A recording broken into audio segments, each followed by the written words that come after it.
got a lot of new material already, and I think the whole world wants new insights. It's an amazing story. Meghan is at the bottom of the barrel. In fact, I've seen the tapes. I've got them somewhere. God knows where now. I've got them on some. So you've seen Nudie Rudy Meghan too? I've seen more than one thing. Ferguson didn't react this time. She went completely silent, but not in the usual way. This was the kind of silence that hits instantly. The kind that makes everyone realize something serious just dropped. And it all traced back to one sharp line. Meghan was Andrew's first... I wonder if Prince Andrew's going to come out and say, hey, Harry, I did your wife quite a few times on yachts before you got... client. From that moment, everything escalated fast. What followed sent shockwaves through Buckingham Palace, caught Prince Harry off guard, and dragged Meghan straight into one of the most talked about rumors in recent royal history. What made it even louder wasn't just the claim, it was the source. This didn't come from... I have to just say, anyone who has doubted me over the past decade about this evil woman now needs to eat some humble pie. From some random leak or distant critic-stirring drama. It came from Sarah Ferguson. Someone who lived inside that world, stepped out, and somehow found her way back in. That alone changed how people heard every word. And it didn't start as some explosive moment either. At first, it felt casual, low-key, just... There is absolutely zero doubt in my mind. Meghan Markle was a semi-expensive yacht girl, and she knows it. Conversation. That familiar Fergie energy that usually signals nothing serious until it suddenly wasn't. The exact sentence that flipped everything? Meghan was Andrew's first client. After that, the yacht girl. Oh my God. Ghislaine Maxwell spoke. She said so. Virginia Roberts spoke. They both talked about Meghan Markle, but the world chose to ignore it. And even now, with these pictures out in the public domain, the press still refuses to expose. Nothing moved slowly. It all sped up. Headlines flooded every outlet, gaining momentum by the hour, while social media filled in the blanks with wild speculation.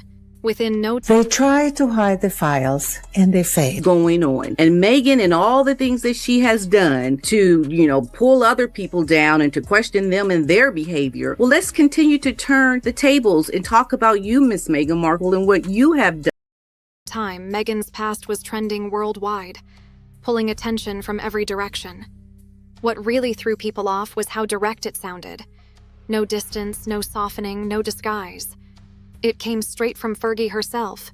And when someone... According to people, she got started her yachting days and she never stopped really. I don't think any of her boyfriends knew about it, but Meghan Markle was known as a hardcore yacht partying person, ready for anything. Someone with that kind of history says something like that, people don't brush it off, they dig deeper. Especially when there's no attempt to walk it back. That's what made this feel less like a slip and more like something intentional. Reports suggested Harry was left stunned, trying to understand how something this open could happen inside Palace. In a Deal or No Deal girl, she was calling herself a model, and she was starring in a show Suits. She used to charge almost $30,000 per trip, which is why she was making good money. It wasn't on Suits, it was on her yachting trip. Circles. The usual control didn't last long as pressure started building. The royal strategy of silence began to crack. Not because they spoke, but because they didn't. And that made the questions louder. What did she really mean by first client? Was it symbolic or something? In my opinion, in my analysis, and my experience of decades, this kind of analysis, for me, is the real deal. If a photo such as this of Meghan Markle with Prince Andrew years ago surfaces, that would be quite an scandal. People would take literally. And why connect Meghan to Andrew at all? This wasn't just another rumor floating around. It hit sensitive ground. Stories like this don't just create headlines. This woman knows that she's in trouble with Fergie because she knows where Meghan Markle's bodies are buried. She knows that Meghan Markle has been yachting. In fact, they had friction because Meghan had originally set her sights on Prince Andrew, but she lucked out with the idiot Harry. Not in a million years did Meghan think that she was going to score Prince Harry. She thought she was going to score Andrew until Fergie put a stop to it. The open chapters the monarchy would rather keep closed. As the conversation spread through Windsor and beyond, one idea kept coming back. Was this a mistake or a move? because what followed didn't feel random at all. You have to question that, and you have to address it, and it has to be something that we continue to talk about, because there is something there that we need to find the missing pieces to, because I believe a lot of it was scrubbed off of the internet way before we even knew who Meghan Markle was. The setting seemed ordinary, a typical royal weekend filled with events, conversations, and carefully managed appearances. Everything looked polished on the outside, but underneath, something was already shifting. Before the public caught on, quiet was the key line there, and the line that really, really interested me was not a question about whether she was a yacht girl, but just simply stating as a fact and then asking, was it double figures or triple in terms of how many yachts she was a guest on before she met Prince Harry? Whispers about Fergie had already started circulating among insiders. Nothing loud yet, but enough to move through private circles where information travels first. People were surprised. Was a yacht girl. That's right. It's mentioned in the book. Meghan used to entertain as a yacht girl. Now, I'm not saying it's true. I'm not saying it happened, but I am saying Harry knows it. Flown all over the world. The Suits cast members didn't understand where she got the money to fly business class all over the world. Because Fergie knows better than anyone how damaging one sentence can be. That's why her behavior stood out. She didn't seem interested in holding back. At an event in Mayfair, surrounded by established journalists, she reportedly made the comment that changed everything. With a knowing smile, she said people forget Meghan's first royal connection wasn't Harry. Opinion, in my analysis and my experience of decades, this kind of analysis, for me, is the real deal. If a photo such as this of Meghan Markle with Prince Andrew years ago surfaces, that will be quite an scandal. Also knows Meghan was on Jeffrey Epstein's yacht with Prince Andrew. The reaction wasn't dramatic, but it was real. Subtle glances, quiet pauses, people trying to figure out if they just heard something serious or something they weren't supposed to hear at all. Once those words left the room, they didn't stay there. They moved fast through messages, private chats, media circles, picking up attention at every step. The Epstein was also Harvey Weinstein, very prominent. There were members. Meghan Markle was just one of the working girls for Soho House. Call girl, working girl, escort, whatever you want to call it. That's what she was. Within hours, conversations were forming across multiple layers of the media world. That's when the phrase hit hard, Andrew's first client. It showed up everywhere, from closed group chats to early news drafts before exploding across social media where control disappeared completely. With every repeat, the tone shifted from curiosity to concern. According to insiders, Harry struggled to... But you're gonna say, maybe it was just that one trip. No, there were quite a few trips. There's actually quite a lot of pictures about them. There are 2 pictures that leaked. Process it. Not because rumors are unusual, but because of where this one came from. This wasn't outside speculation. It was tied to someone with direct knowledge of Andrew's world. That gave it weight, turning it from background noise into something serious. By midnight, royal correspondents were already building timelines. It could be also happening that the royal family is saying, hey, if you put a book out about Meghan Markle and completely destroy everything and really tell the people how Meghan met Harry. Digging into Meghan's early years and comparing them to elite social circles linked to Andrew. Meanwhile, the palace stayed silent, but the pressure kept rising. Because at that point, it wasn't just about the statement anymore. It was about what it suggested and how far those suggestions could go. Behind palace doors, one question started growing louder. Was Fergie revealing something or shaping something? Because if this was intentional, it wasn't just a remark. It was a narrative shift, and a dangerous one. Long before global attention, Meghan operated in a completely different world. One built on ambition, strategy, and constant adaptation. Hollywood rewards that kind of mindset. She built her image carefully, balancing approachability with strategy, confidence with awareness. People who met her back then often said the same thing. Precision. She knew how to walk into a room, find the right connections, and leave a lasting impression. And she didn't stay in one circle. She moved across different spaces, expanding her reach without locking into one identity. Some of those spaces included exclusive gatherings, Private, high-level events where influence and opportunity mix quietly. While often exaggerated publicly, they were still environments where connections mattered.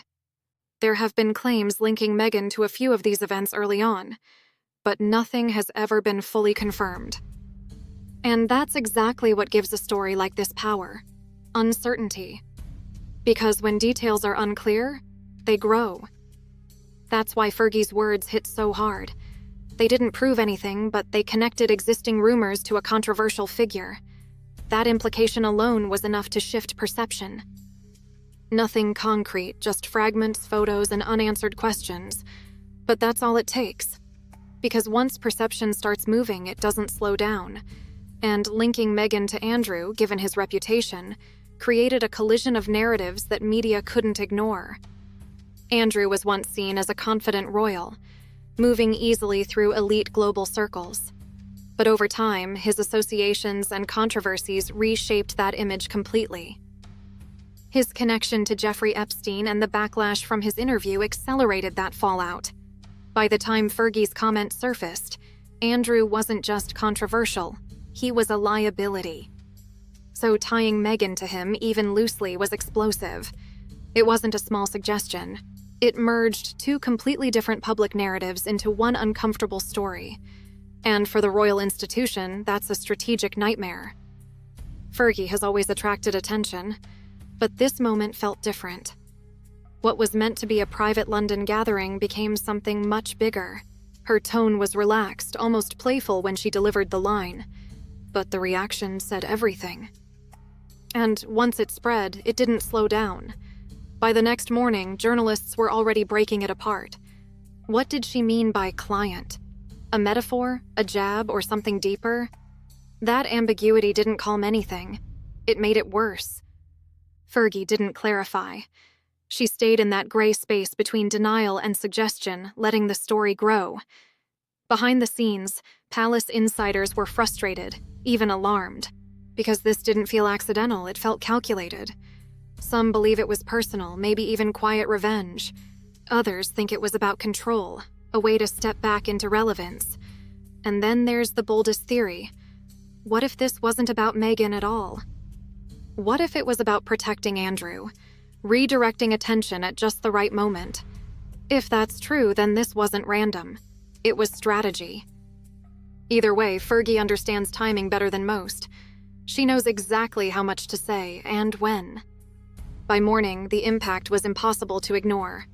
No palace statement, just silence. But not calm silence. Controlled, tense silence.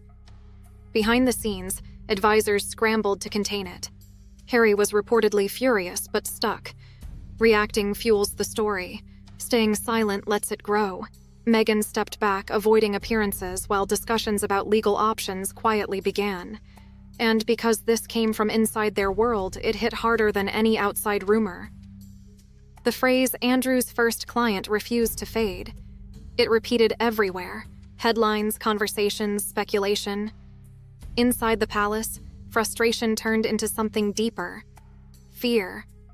Fear that old issues could resurface. Fear that control was slipping. Because the monarchy depends on control. And this time, it wasn't holding. Meghan's silence didn't calm anything, it amplified it. By morning, the royal machine was in crisis mode. Urgent meetings, careful messaging, strategic silence. It was all happening. But this situation felt different. Because it didn't come from outside, it came from within. And that changes everything. It turned a media problem into something personal. Harry faced a difficult choice: confront it directly or leave it to legal teams.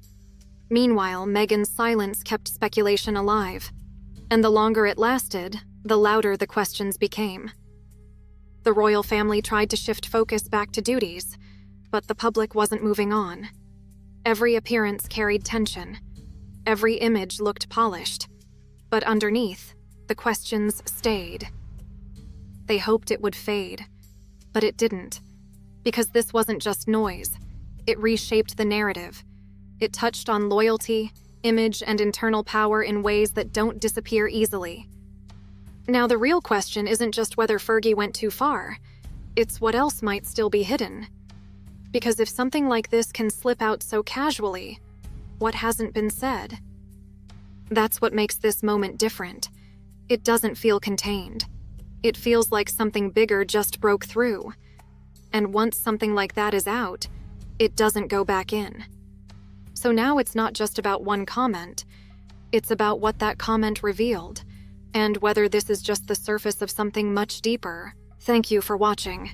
For more investigative reports, subscribe to America Dispatch and stay informed.